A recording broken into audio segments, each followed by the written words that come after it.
Previously in X-Men. Yesterday, we lost cartoonist Ed Piskor, best known for Hip Hop Family Tree, Red Room, and of course, X-Men Grand Design. As co-host of Cartoonist Kayfabe on YouTube, Ed gave us almost 2,000 videos that shared his love of comics, his keen insights into the creation and their production. Rest in peace, Ed. I am Jason Lapidus.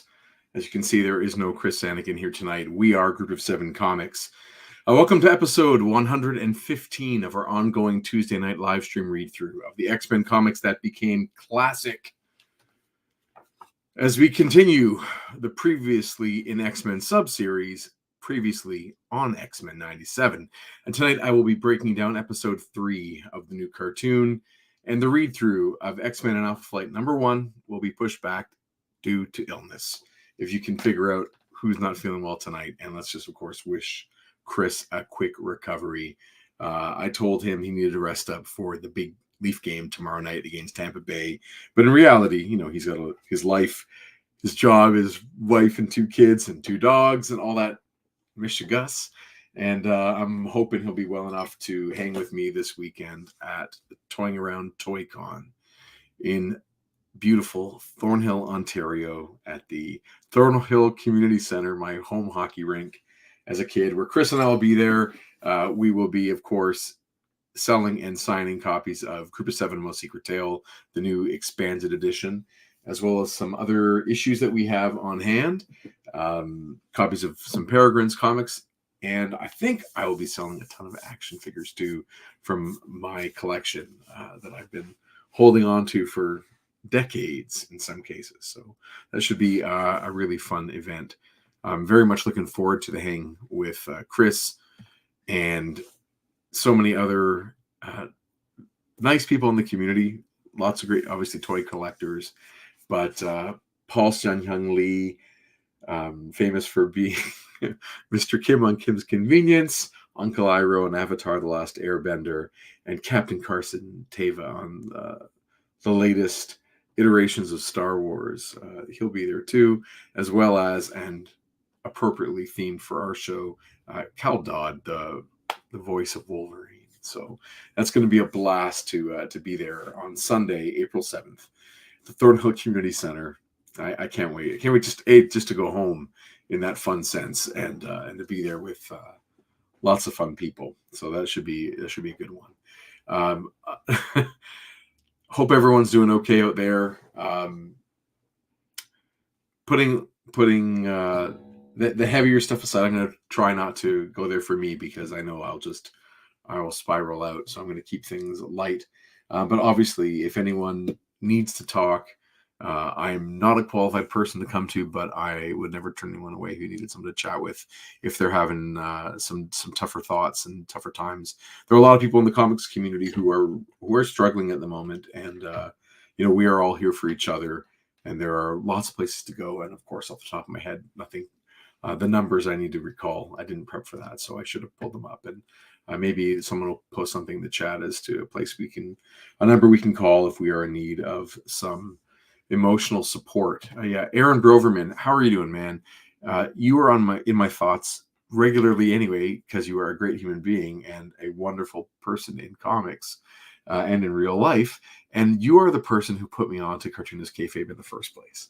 So all of my heavy-hearted feelings, my friend, are all your fault. No, I mean, come on. So happy to have had the chance to read Ed's comics, but to learn from the episodes of the show and him and Jim Rugg and with their insights into comics. You're the one who put me there, so thank you for that. Aaron says, not a great week for the comics community, you guys, but your reviews put a smile on my face. That's very sweet of you to say. Thank you. And you put a smile on my face too, and hope you and your family are doing well. Barry Mitchell says, greetings, everyone. Hope you are well too, Barry. Chuck, how are you doing, Chuck? Feel better quickly, Chris. Hope your voice will recover better than Sean Cassidy. It did take Sean Cassidy a long time, did it not? But without spoiling anything. Well, no, I'll flat out spoil. The next issue of the regular series that we get to, which I happen to have on hand, issue 193, features Sean Cassidy, which means the return of Chris's performance as the one and only Banshee, which will be wonderful. Trevor, 1-6 shooter. Hey, gents, and RIP. Rest in peace, Ed. Big time. Yeah, that's what you missed. Barry asks, sorry, but what did I miss? Without going into the details, because it isn't necessarily what this show is supposed to be focused on. Cartoonist said Piscor, he passed away yesterday, and the circumstances of his passing are not easy to manage, not easy to understand for people like me. It's something that kind of those emotional struggles and mental illness and choices are beyond my comprehension, and it's really tough to struggle with, to try and be compassionate for people who suffer, and to try and understand the choices people make. It's beyond me. So on these occasions, I'd rather be in the position of listening and learning and being there to support others. It just happens to be that this is one of those times where the camera is pointed right here when I wish it really wasn't. But it's not something that affects me in my day-to-day so personally that I can't continue on with our program here, our humble show about X-Men. So I instead just would direct people to other sources for information that are focused on such things. And again, I have not seen anything that really covers the topic in a way that I would direct anyone to. So it's one of those tougher times where he was a friend of friends. So I didn't know Ed, and I have lots of respect and love for people who are going through the many stages of grief at the moment. It's a very, very, very tough time. Yeah, you can look it up if you want to, Barry, and I'll do my best not to sweat it. But yeah, not something I'm really comfortable covering, and that's okay. But onto the topic at hand, which the reason I'm here tonight is to talk about X-Men 97, episode 3. I hope you enjoyed it. A lot of us who go and watch those little previews, the day before they release, about 60 seconds, we could see clearly that this was going to be an Inferno episode. And your mileage may vary with Inferno as an idea. I think a lot of us who were young at the time, young and impressionable and really happy to be part of a comics crossover, Inferno was a big deal for a lot of people. Mark Silvestri is one of those artists who really captured the imagination of millions of readers, and it's for some people it might be a high point of Claremont's run, and I won't be able to lie, for me it is not. So it crossed over into what you guys can tell me in the chat how many different series. I know I've got issues of X-Men, I've got issues of probably New Mutants. I'm imagining we've got some Inferno issues. I have a couple comics from X Factor that were Inferno. Did it go anywhere else outside of that? So I don't know. I'm not a huge fan of that genre anyway, sort of where there's a spell that transforms everything into some kind of demon world.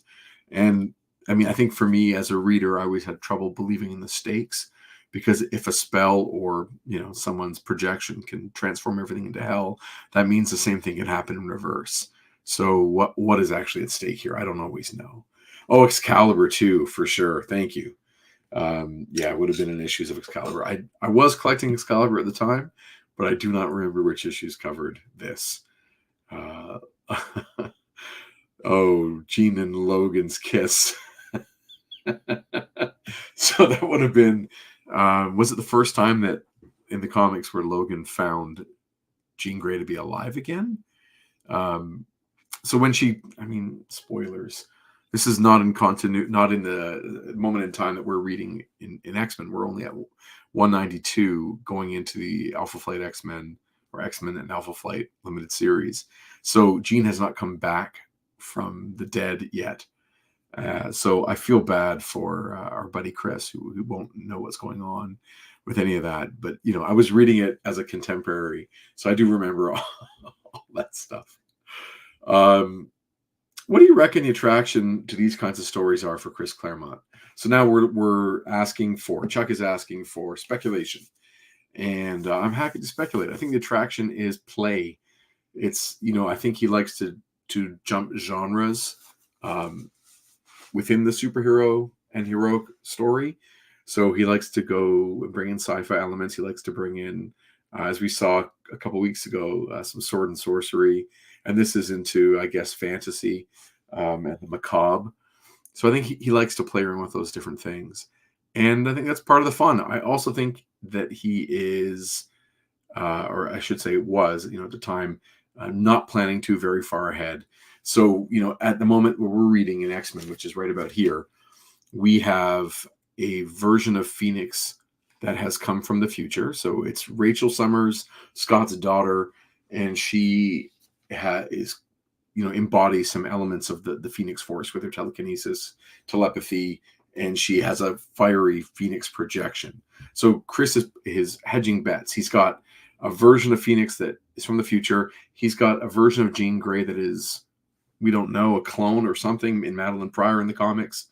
And he doesn't know yet that Jim Shooter has told the team to bring Jean back as a character. So he's just kind of putting these ideas out there, then kicking them down the curb and seeing what comes. So I don't think he has a plan. And by the time we get to Inferno, again, there are now 3 versions of Jean Grey Phoenix in the X-Men universe, with Rachel, Madeline Pryor, and Jean Grey being back. So I don't think he always really does know what's coming month to month. But we do know from those episodes, that the documentary about Claremont's X-Men, that there was pressure to repeat the crossover event of the Mutant Massacre.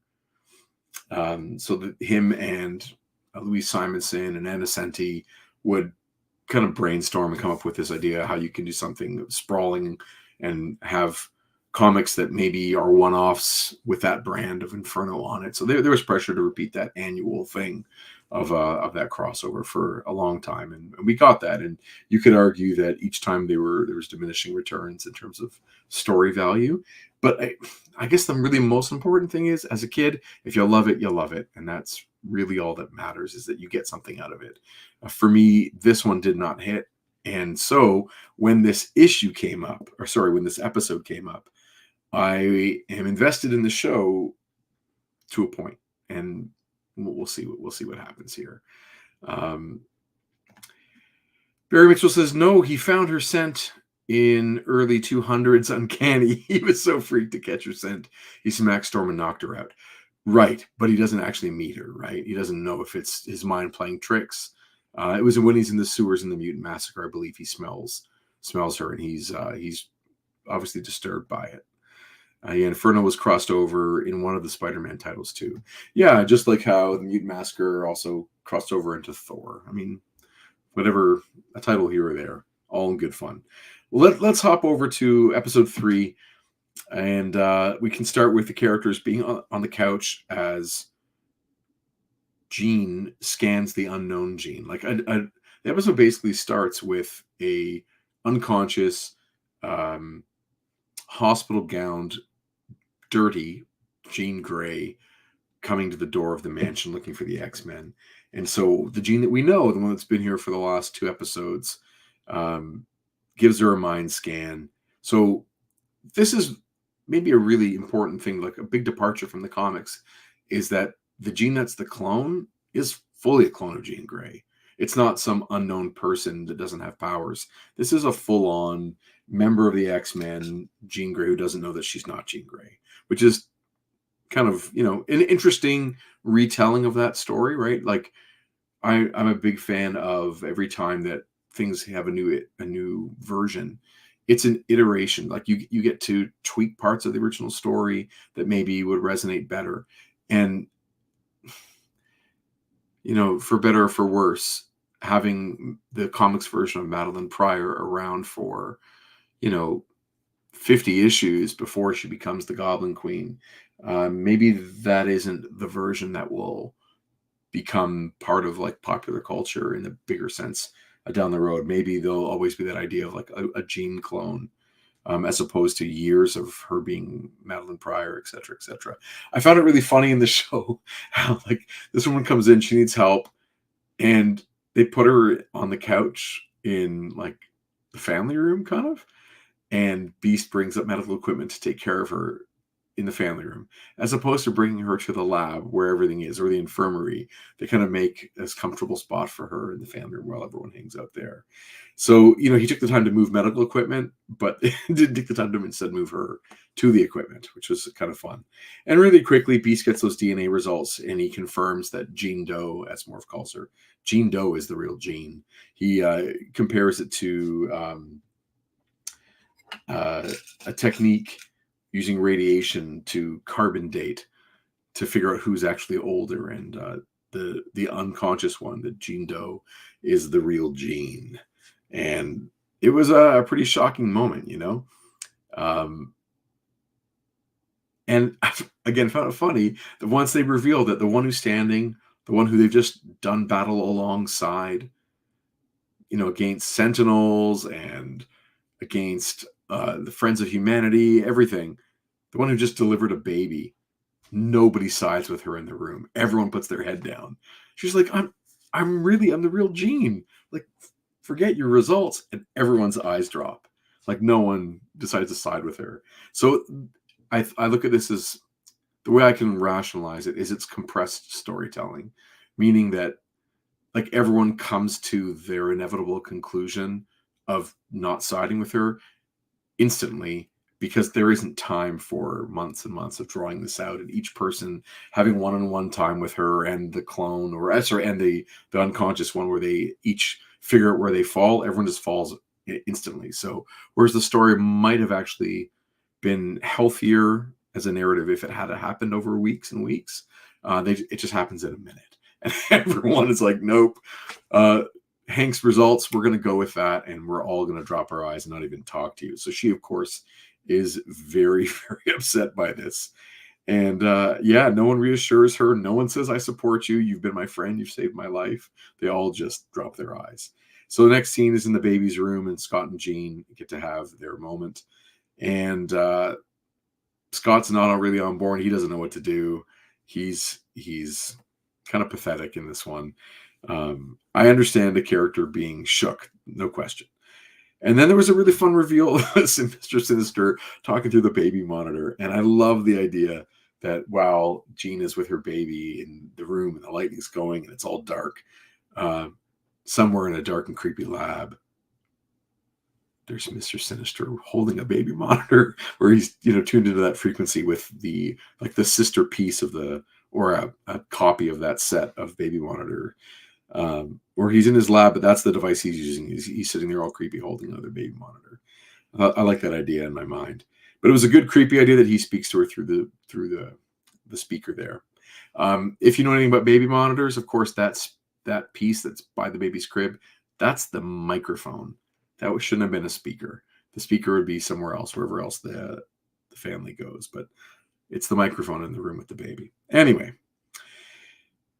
just nitpicking there, aren't I? We then see Bishop and Beast are in the lab, and they get that quick reference about they've been like repowering up or recharging Bishop's time band so he can go back to the future. That's the reference, of course, from Days of the Future Past, some episodes in the original series, and I'm looking forward to some more of that play. I'm a fan of that. So that was kind of cool to have that reference. And then we get to see like the origin of the clone. And you guys might have to help me out here. I'm not sure I really understand this.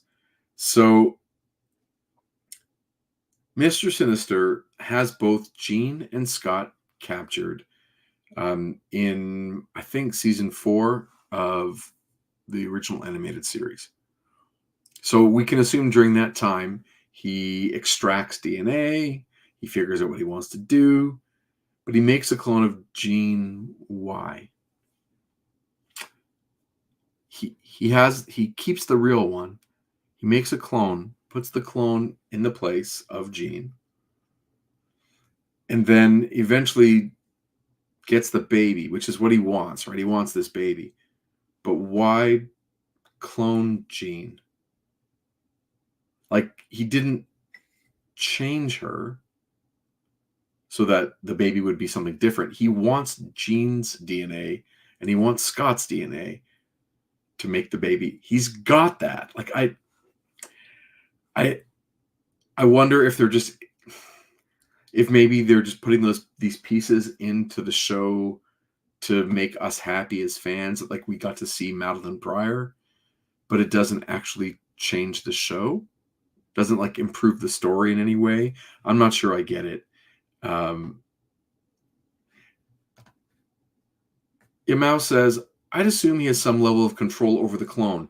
Absolutely. He said that directly, that he can control her every fiber of her being. But so what? Like, okay, so he's got control over her, but he can just go take the baby anytime he wants. He is so powerful and has so many resources. Like, he doesn't need a clone of the mom to steal the baby. Does that make sense? I'm not sure. I think it was more just for the fun of having the Goblin Queen. I don't think you need to replace the mom so that you can later steal the baby. Anyway, it doesn't really matter. But I guess I'm getting hung up on it. Chuck says, wouldn't it have been easier to kidnap Jean and just get a sample from Scott and make the baby? Yeah, I think so. But again, I don't think that's what they wanted to do with the show. And that's why it's like that choice. It's not the most direct route to his goal. And I think maybe I'm just kind of bumping on those idiosyncrasies of making a cartoon for fans. And that's really okay. I'm struggling with it in this one, for sure.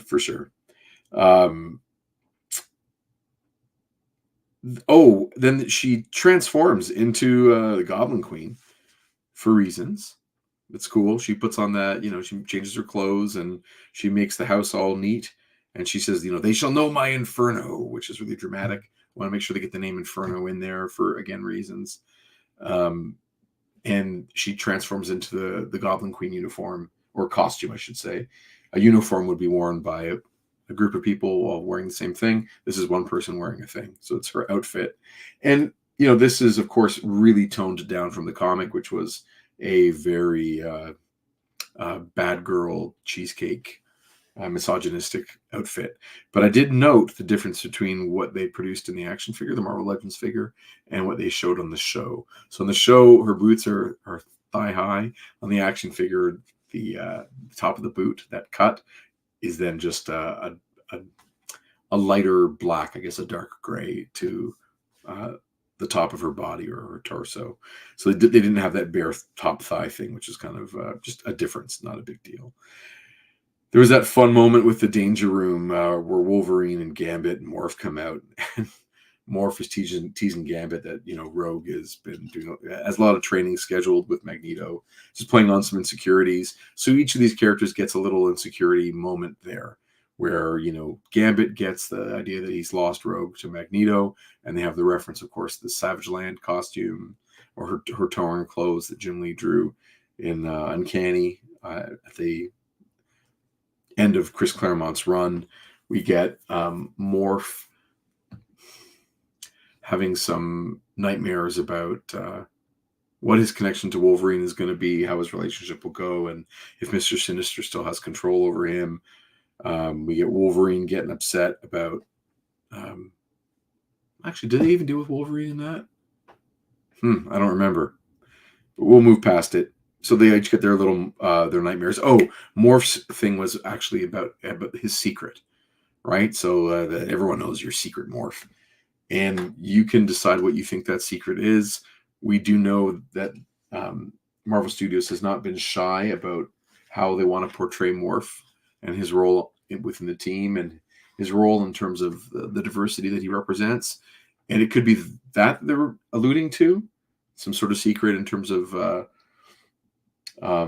maybe some of his feelings, or could be a secret in terms of maybe he is still carrying that dark inspiration from Mr. Sinister. We shall see how that plays out. So then some gross shit happens, like that. There's like that horror stuff that comes out of the TV. That was really very Studio Ghibli, like or Ghibli. How do you pronounce that? So there was some really fun anime stuff happening there, anime inspiration in terms of the horror. And so then the X-Men figure out that they're in hell, and again, I'm not sure why. And I don't get what the Goblin Queen is trying to do. So we established that Mr. Sinister wants the baby, so go take the baby, or go get the mom that you controlled to bring you the baby. But why does she do all this to the X-Men? Is it just to be as a distraction for them while the baby is going to the lab? Is it like keep you guys all over here? I hate that feature. Keep the X-Men busy over there while the baby is getting experimented on, or is it just again a reason to kind of have the characters go through these hoops, they jump through these hoops for the sake of some fan fun? I think that either one is fine. um, you know Barry says, I think it's their way of highlighting Sinister's ego, that he can get away with it no matter what, and who knows what he can hold it, or he can hold it over Scott. Yeah, he's an evil character who has evil ambitions. You know, if they don't beat him instantly, it's just for fun. I think that's kind of what this is all about. This episode is just to give the fans have a good time on the little roller coaster. Anyway, and then we get that moment where Jean just says, "Oh no!" Before that, get that horned sentinel when they're in the deepest pits of hell. There is a sentinel that comes out of the lava that has massive horns on it. I was like, that for me, that's the coolest thing in the whole episode. I thought that was awesome. I want to see more demonic looking sentinels. Play with that, cross genres a little bit. That was some fun. And then Jean, the real one, the one that's been unconscious, she just yells, "Enough!" And she ends the conflict, which is my least favorite way to end a fight, is one character just ends it. They've had the power to end it all along, and the writers just delay the ending of the fight so that we can have our fun. So that's fine. I'm still not sure why she is the Goblin Queen. I still don't get it. Where that name came from. All you needed to do, if you want to call her that, is have a bunch of goblins running around like that she controls, fighting everybody. And Morph just says, yeah, what is she, the Goblin Queen? Like, that's it. And then that's what we call her. She doesn't have to call herself that. But if you want to put that name in the episode, the fact that she names herself that is not connected to anything to do with the whole episode. Then they decide to have the surgical strike. Magneto says, "Yeah, I have a surgical strike against Mr. Sinister." And Morph knows where his base is, in some creepy cathedral. Cool. When they get there, things go sideways, of course, and the Goblin Queen controls Morph, turns him evil, and he turns into Ileana Rasputin magic and goes after everybody, which was awesome to see her on the show. Big fan of that. Really cool to see Magneto go up against the Goblin Queen, where it's his magnetism against her telepathy, her telekinesis, and he tries to put up force fields, and her glass just goes right through and nicks him up like crazy. And I thought it was really cool to see how powerful she was in that, and nice to see some consequences.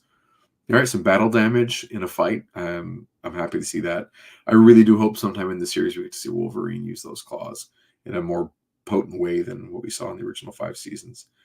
Back at the mansion, Logan helps Jean get centered.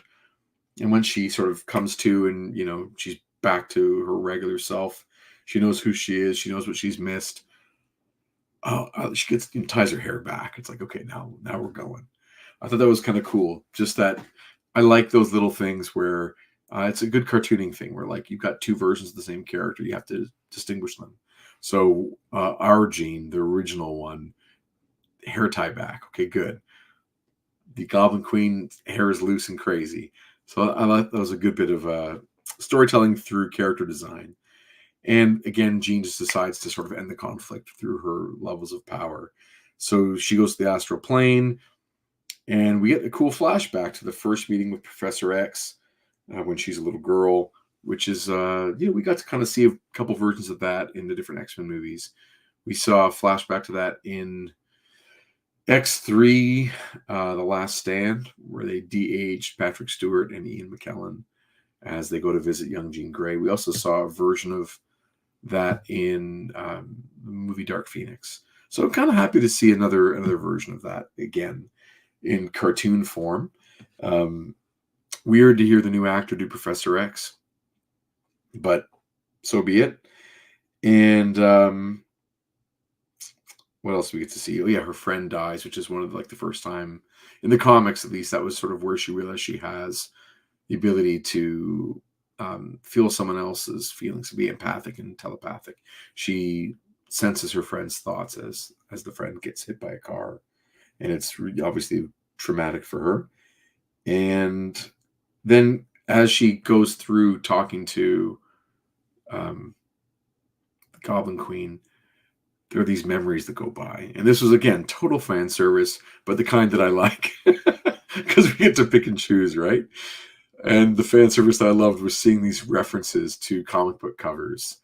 And I saw some favorites of mine go by, right? We saw a scene where Cyclops is, holding Jean Grey from Uncanny X-Men 136. That was really special to see that in this version. We got to see a really fun version of, it's actually right there on the wall. Sorry, this is hard to do backwards. That is Arthur Adams' redraw, or his redux of Classic X-Men #1. So we saw an animated version of the Classic X-Men #1 cover, which I thought was awesome for me. And then there was a really special one that I did not expect at all. There was, I guess, the wedding one of Scott and Jean, which is well after I'd already stopped reading, so that didn't do anything for me. But I think a lot of people really love those kinds of things. Barry Mitchell says, yeah, true cover eggs were cool. I agree. And there was this one that flew by. I'm just going to add to our conversation here. There was this image that went by, and I was so surprised that I think it's an awesome composition. This is by Michael Cho, who's a Torontonian artist. And I was expecting it all to be classic stuff, or at least, vintage. But this one is relatively modern. And this would be, of course, on like a compilation of older issues. So seeing some Michael Cho artwork, which lends itself really beautifully to animation, I thought that was a great homage. And when I saw it in there, I knew right away.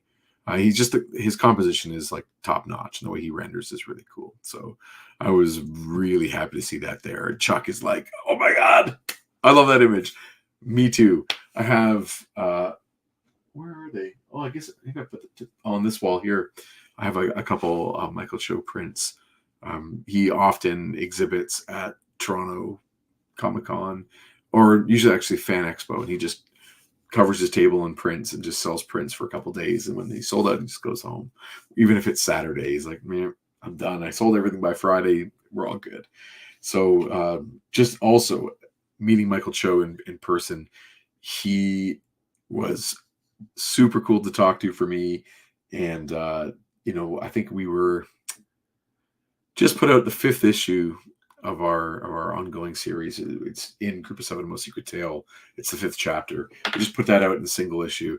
And I came by Michael Cho's table in a quiet moment and asked him if it's okay if he would mind giving me some feedback after I bought 2 prints. So if I'm going to ask for something, I'm going to give something back too, of course. And he just basically said, like, are you sure?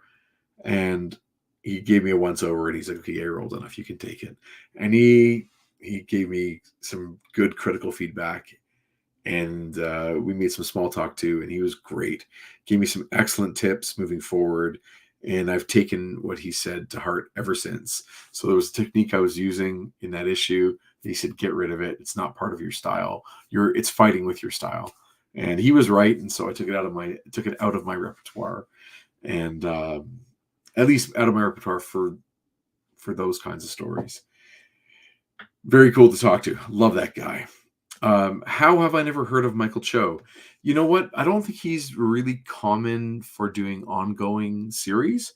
One of the reasons that we do know who certain artists are is because they put together a run on a title that we love, or that does really well. And Michael Cho has not really done that.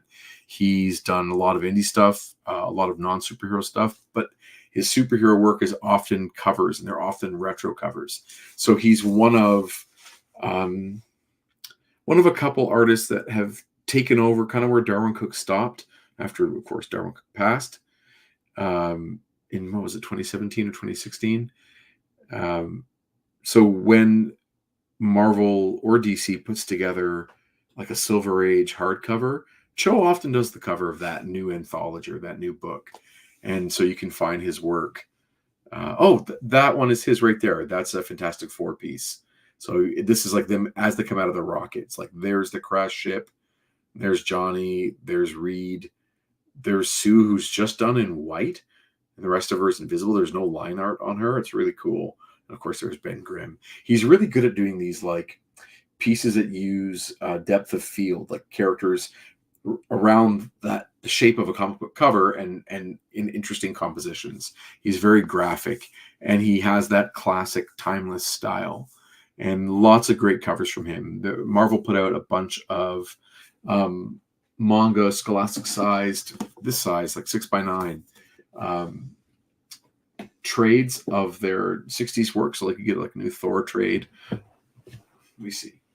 I think actually I might have one here. There you go. Behind my Captain America on my shelf. So they would do this, right? That's the size, right? And it's this one. Kids first, or a kid focused thing. So you get these at the front of a lot of comic book stores on shelves with kids artwork.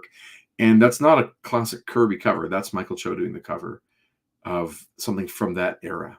So he did a lot of these and other things like that. So there we go. That's my Michael Cho detour.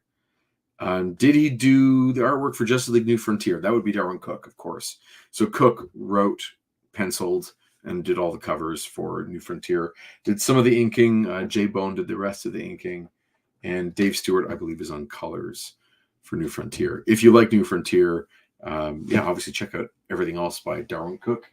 There's a bunch of his books up that shelf there. The Parker series there. Catwoman, he did a great version of in the early 2000s. And The Spirit is fantastic. Yeah, I could go into Darwyn Cooke for the rest of the day, but let's stay away from that because he is my all-time favorite. I mean, it's so hard to do. That's a Darwyn Cooke Wonder Woman right there. So I love me some Darwyn Cooke. He's my all-time favorite. But yeah, New Frontier is fantastic. All right, let's find my phone. Continue on with the end of that episode. We got, where were we? The covers, right? That Michael Cho cover. That's how I got there. Thank you.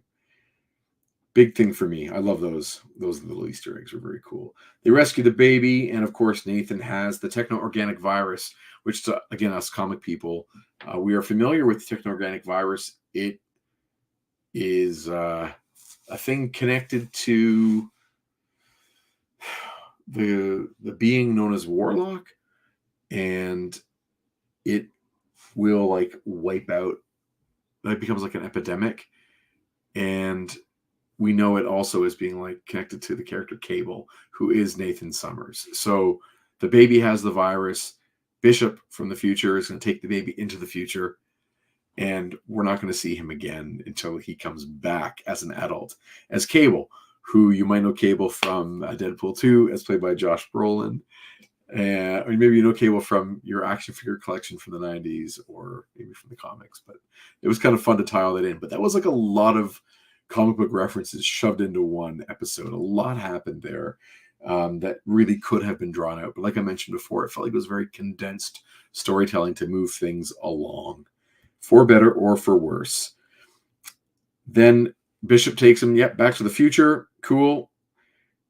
And then the clone decides to go on her own way to I think she wears a lot of blue jean, like she wears jean top and bottom, which makes me really happy. So she wore a Canadian tuxedo. Thank you for doing that, I believe. And actually, I have it here. Let me just go look at it for a second. As she walks away, she is wearing, come on now. I'm trying to see if there's a full image of her. Oh yeah, no, she's wearing a full Canadian tuxedo. It's just perfect for me. I'm so happy about that. And she decides from nowhere to call herself Madeline Pryor.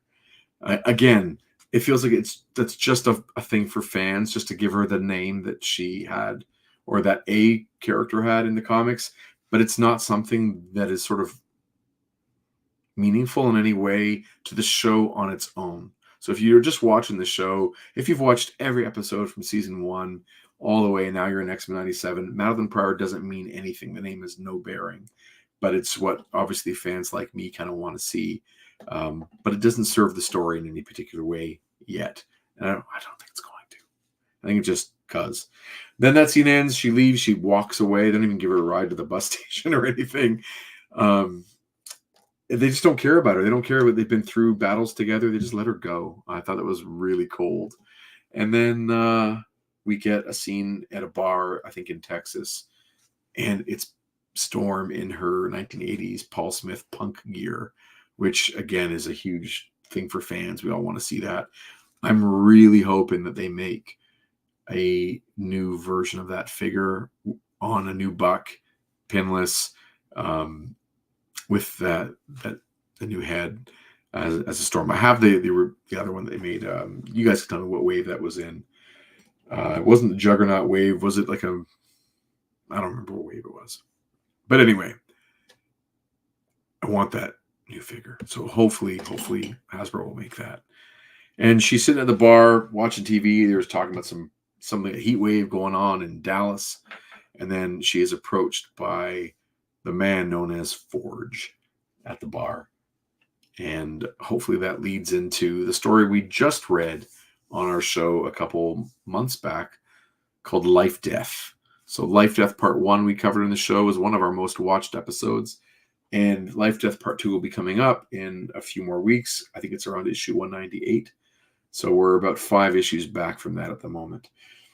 And we will see maybe Storm goes on a journey of discovery and hopefully some romance for her as she maybe is able to get her powers back or finds a way to carry on without that power set that she has and sees who she is without it. So that was what happened in the episode from this point of view. What did you think? Did you like it? Did it work on you? I enjoyed watching it, but I found myself kind of rolling my eyes every once in a while. And I felt the presence of writers trying to cram stuff, or at least I think I did. Whether it worked for you, if you bumped up against any of it or not, I'm interested to see. And of course, you can let me know in the comments. You can tell me about it now. Whatever, you can keep it to yourself. It's up to you. But I am curious if it was just me who felt this way. Yamau says it was rushed. Yeah, I mean, how many issues of the comic were like, isn't all of New York kind of transformed? And the characters have to go through this big journey to get the baby back and stop the Goblin Queen, and Havoc turns evil, and there's a whole bunch of stuff that happens. But this was just a moment, and Jean just ends it like that by going in her mind and having a conversation with her. So for me, it felt quite meaningless, and it does change the status quo of the show. Of course, we have a Jean that did not have a baby now as part of the team. We have Cyclops, who is completely shaken to his core, I assume. Maybe this opens a door for Wolverine to move in, which we shall see. And Bishop is now gone, and things with Storm are going to hopefully move forward. Maybe slowly, we will see. But it just shakes up that dynamic a little bit at the mansion. So let's find out. Obviously, tomorrow we're going to see what state the team is in. Yamau says, my wife doesn't know X-Men and thought it seemed underbaked. Yeah, I mean, I think that's very fair. I was watching with my daughter, and she's 13. I just heard her go by. And she loves the original series and is a fan, but also it was like, what's going on, Dad? This is ridiculous. So I'm looking forward to in under 12 hours, she and I will be watching episode 4. If anyone here has watched the little teaser for it, or they just, again, posted about a 60-second clip, it looks like, again, such love for fans. It was a video game clip, as if Jubilee and Roberto, aka Sunspot, I don't think he's been named Sunspot yet, but Roberto and Jubilee are playing like is it a 16-bit game? But the X-Men arcade game in some capacity. And I don't know if they're like, are they in it? I don't, obviously it's not clear. So I'm wondering if it's going to be either, I mean, can't help but think it's arcade or not Mojo. But those are like the two kinds of villains that seem to take characters out of their regular life and put them into a game of sorts or a world of sorts. My bet is it's an arcade one. And, Chris and I have read, we've done 2 different episodes with Murder World in it, or 2 different storylines of Murder World. They're both bonkers. It doesn't make any sense in the grander X-Men soap opera or like the boundaries of the X-Men logic. That somewhere in the New York area is a massive underground world where the X-Men are basically in a, I don't even know how to explain if you don't know about Murder World. But I'm hoping we do get arcade, and so maybe it'll be that the characters are in danger in real life and have to enact certain sequences through video game action. And I'd be happy to watch, 8 or 16-bit animation for a bulk of the episode for the fun of it. It should be a ton of fun. I don't know the title of the episode, but I will take a look if you'll indulge. We're going to look on IMDb, the Internet Movie Database. And we will see. Ooh. It is called Motendo / Life Death Part 1. So that is, Motendo is a pretty good Mojo reference. As opposed to Moido World. Okay. Do you want me to read you the description? Okay, if you don't want me to read you the description, then you just plug your ears, but I'll tell you what it says.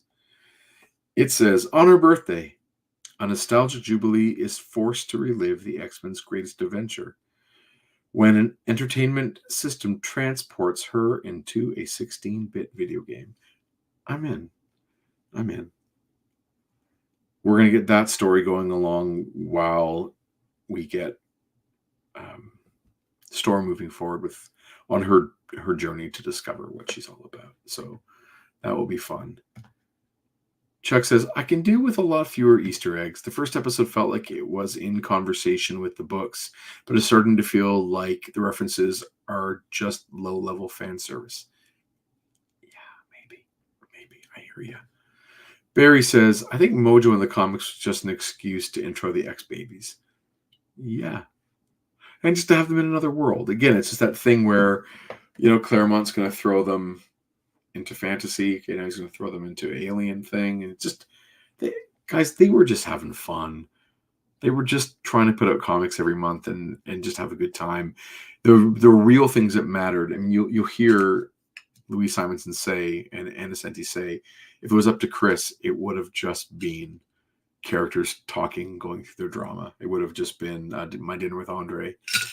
Characters having their emotional problems. They had to ask him to put in fight scenes and have those conflicts.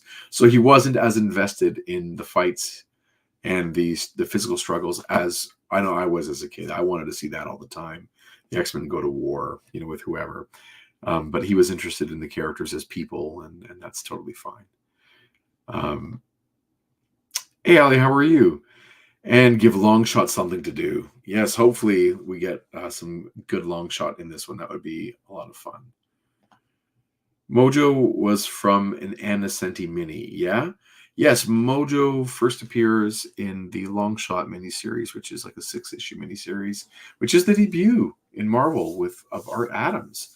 So it's a hugely influential thing on the 80s and the style. And of course, all the guys from Image were hugely influenced by what Arthur Adams becomes, as he's influenced by those that come before him. So it's a major part of both the story within the comics and the story about how they make the comics. So it's kind of a fun one. But yeah, Mojo is that villain from another universe, another world, and Longshot is like the action hero within his movies, and he wants always to see Longshot basically play out those adventures for his amusement, kind of like an evil king and his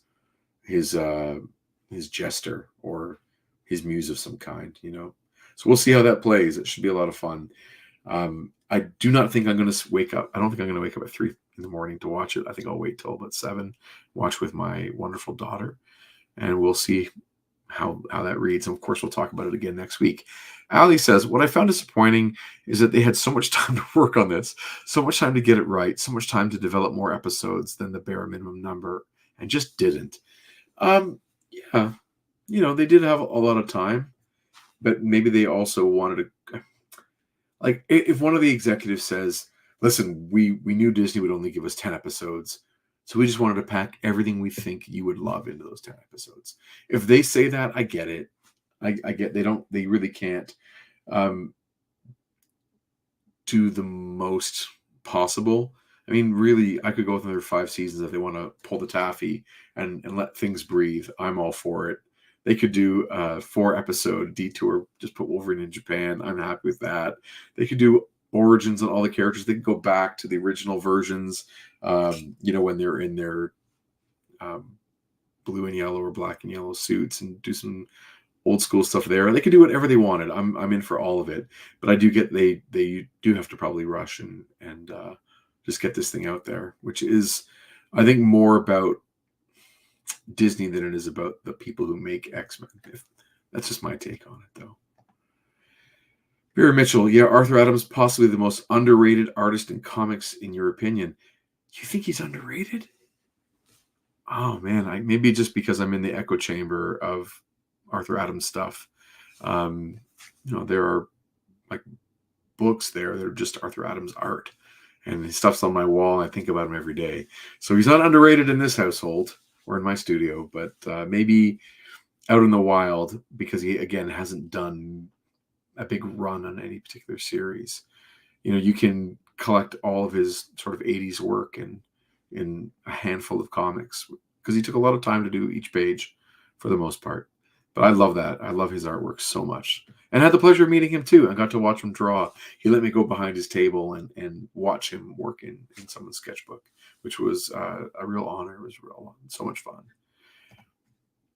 Ali says, I was so excited for so long, and I know I'm not alone in this, and I want to enjoy it, but it's the opposite of fan service. In a way, yeah, it's a superficial fan service, perhaps, instead of maybe the more substantial kind, where it's actually feeding and making new fans by, you know, investing into the characters. Pull the taffy. I don't know where I got that from. I didn't invent it. I'm glad you love it. But the idea of sort of stretching something out, you know, taking, especially if you have something really, really substantial, like something meaty or something juicy, whatever word I'm going to use to describe it. But when there's something great, you can stretch it out and dissect it into many pieces and really indulge in it for many more pages or minutes or episodes, however we want to measure this. But yeah, pull the taffy. There are some shows that do it too much. You know, like, let's look at The Defenders. Again, I'm all in for Marvel in its TV forms, and I'm there and ready and watching first thing in the morning. And if it loses me, it's because it's not connecting with me. It's not because I'm not receptive. I'm there for whatever kind of story they want to tell. They have to just do a good job. I'm not the kind of person that cares about genre. I can watch a great period piece. I can watch things that are sophisticated. I can watch things that are barbaric. It doesn't really matter as long as it's done well. And you get a show like, however many episodes The Defenders was, it could have been done in 90 minutes. And, you know, they pulled the taffy when they didn't have a lot to pull. So, you know, you figure it out. I feel like the live action Marvel shows are too slow and the animated ones are too fast. Cosign. Yes. Yeah. I think that has more to do with, again, with the Disney way of doing things and budget and the nature of streaming. I think I was listening to Kevin Smith, writer director of Clerks and Mallrats. If you're a '90s kid, Chasing Amy, Dogma, etc. And he was talking about the new He-Man show on Netflix. And love it or not, it doesn't matter to me. And I think the first season was 8 episodes. Feel free to correct me if I'm wrong. And the algorithm came back. They told him, getting ready for the second season, they found their sweet spot for a show like that has to be 5 episodes. It's like that maximizes the viewership that they get. And think about how long it took for the TV sitcom to hit stride. I Love Lucy. Like Lucille Ball's the one who says that we got to do 3 cameras, and that close up, the mid shot, and the full view of everybody. And it takes sometimes, again, iterations of doing things over and over and over to figure out not just what works from the production side, but what works for audiences and what audiences really connect with. And the rise of streaming is so fast that the people who make it are not the ones who are actually going to perfect it. It's the next generation of people who come in who have a sample of watching these kinds of shows, and binging shows. They'll be able to make the best kinds of binging shows. You need people who've experienced it, who went through the whole thing, as opposed to those who made it because that was just what was available as the new technology. So it's gonna be a while before we see these shows ever done in their best in terms of storytelling, making use of the form that is available, and then experimenting with that form, having the freedom to experiment with that form, and then of course innovating. And with the amount of finances and the amount of money that's at stake for these companies, they're not really letting people experiment too much. So it's pretty tricky. I wonder how it's going to play out. Barry says, I didn't expect much of 97, so maybe that's why I've enjoyed it so far. Yeah, I mean, it's perhaps. I'm enjoying it. I just like to see the X-Men alive and moving. I find it really exciting to see my buddy Wolverine on screen. It's just so cool. And I'm not having huge expectations for it to be my favorite show of all time, given that, of course, X-Men animated series is not my favorite show of all time. I didn't think it was that great to begin with. I just love that it exists. And I've watched it a couple times. I mean, the whole show a couple times. But it doesn't hold a candle for me emotionally to the Bruce Timm verse of Batman animated series, into Superman, into the new Batman, into Batman Beyond, into Justice League. That's the emotions. So many emotions. But that's where I'm at. That's, your mileage may vary. Chuck says streaming, especially on Netflix, is often stretched to fill a minute's watched bias. So Luke Cage was 6 great episodes stretched into 10 okay episodes. That's what I'm getting at. I'm just having trouble getting to your sentence as quickly as you did. So thank you for doing that. Barry's on board 100%. Yeah. Ali says, with original material, that makes sense. I still think it assumes your audience won't sit still, but it makes sense.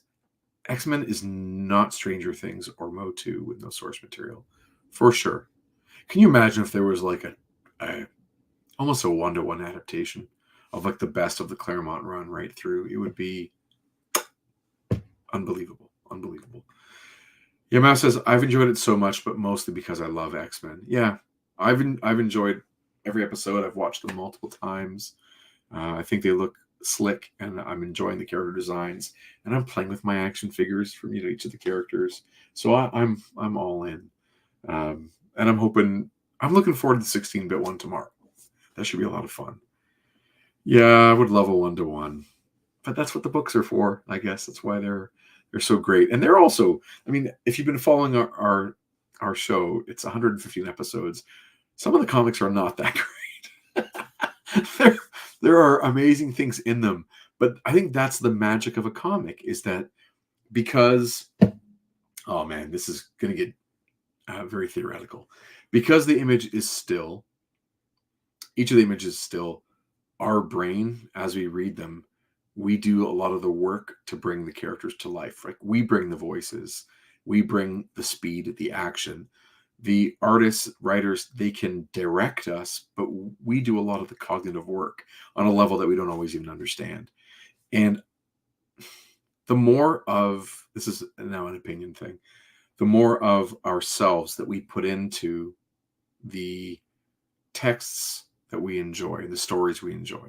So the more work we do to enjoy those stories personally, the more those stories are going to mean to us because they're more of us. So, for instance, I'll get a prop for this. Here.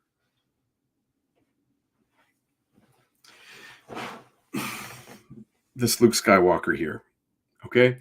It's simple. It barely moves. It has 5 points for articulation. It does not look real at all. But 7-year-old, 8-year-old me made this real. And he went on way more adventures with me in my parents' basement than he went on in the one movie that he was featured in. And so this version, this object represents more story and more fun for me than just Return of the Jedi in 1983. Like, this guy is the greatest hero that ever lived, you know? So he means the world to me. And the fact that his face is so simple means that it's not Mark Hamill, it's me, right? He's generic, like the little Lego man or the little Lego face. It's anybody. So the more simplified, the more that we have to infuse into the texts and stories we love, the more of us that's in there, the more we emotionally invest in them. And that might be why those of us that love comics love those stories so much more than the ones that are spoon-fed to us. Because if the special effects do all the work, then there's none of me in there because it just did it all for me. But in the comic, you know, I bring Captain America to life. I bring Wolverine to life. I bring whoever to life. And therefore, he is mine and it is me. And I will forever love it. And that's something where my mind goes. But I still love them when they are real life too. So don't get me wrong. But I think that's one of the pieces of magic in the comics. So I wonder if the comics are so beloved because we see them at their best. Like, we look past the flaws and we kind of wash them away and only pick up the moments we really love, because there's a lot of junk in Claremont's X-Men, along with so many jewels. So yeah, who knows? Yeah, the 2 times Hollywood nailed the comic character was Hugh Jackman and Robert Downey Jr., and they were exactly the character I created in my mind since I was 9.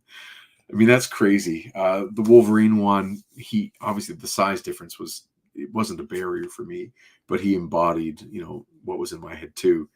But he was way more clueless than the Wolverine that I was reading in the comics, who was much more experienced and savvy because of where he was in his story. But the RDJ thing, I never imagined that version of Iron Man, and what Robert Downey Jr. and company did was so much better than what was in my head. So, you know, kudos to them. Chuck says, for me, it's not just the fact that your brain fills in the spaces in between the panels, but that the stories unfold over years. Yeah. Oh, yeah. And you sit with each one for a month. You know, you sit with 22 pages of story and you read it multiple times for a month, and it lives with you. And so you care about them for, let's just say, 30 days, as opposed to the 22 minutes until the next episode comes on, because you're binging them all. So each one is just, can I get through, and they only live with you for 22 minutes. Chuck adds, my problem with every retelling of the Phoenix Saga is that none of them were a saga. Amen.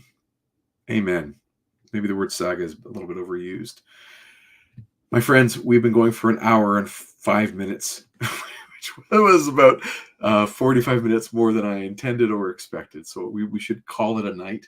Everyone should get some good rest and get ready for an early rise to watch X-Men Episode 4.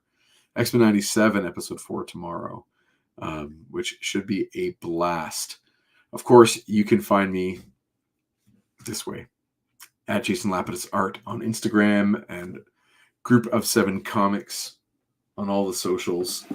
We do have a previously in X-Men dedicated Instagram account, so you can follow us there. So you can follow me in 3 places. All of that is appreciated. Of course, with this video, click like, subscribe to the channel, add your take in the comments. I will respond to any comment that's put on after this episode is aired live anyway. So please do that. And if you're new, yeah, give us a subscribe. We're almost at 300. I don't even know what milestone we're supposed to get to. This is such a niche show. So I would love to get to the point where we could at least do community posts, where I can, post promos as single images up on the YouTube. But I don't want to do too much work for this because we all have other things to do. I wouldn't want to take up any time. I hope you all enjoyed. Chuck, thanks for the kind words. I appreciate it. Ali, good to have you here again, and good conversation from you as well. So thank you. Chuck says, you think it's 500 subs? It means I need 200 more subs. I'm not willing to do the things it takes to get subs. I mean, I just want to talk with you all about X-Men. So we'll see. We'll see if we ever get there, but we're just about at 300, and it would be good to crack that in the near future. So whatever you can do to help is always a pleasure, but monetizing is not even not even a dream. Chris and I are just interested in having an excuse to talk comics once a week. So this became the way to do that. Hope everyone's well. Take care of yourselves, and we will see you next week on another episode of Previously in X-Men with the sub-series. Previously on X-Men 97. And we'll do that with episode 4 next week. And that's it. So take care, and we'll see you next time.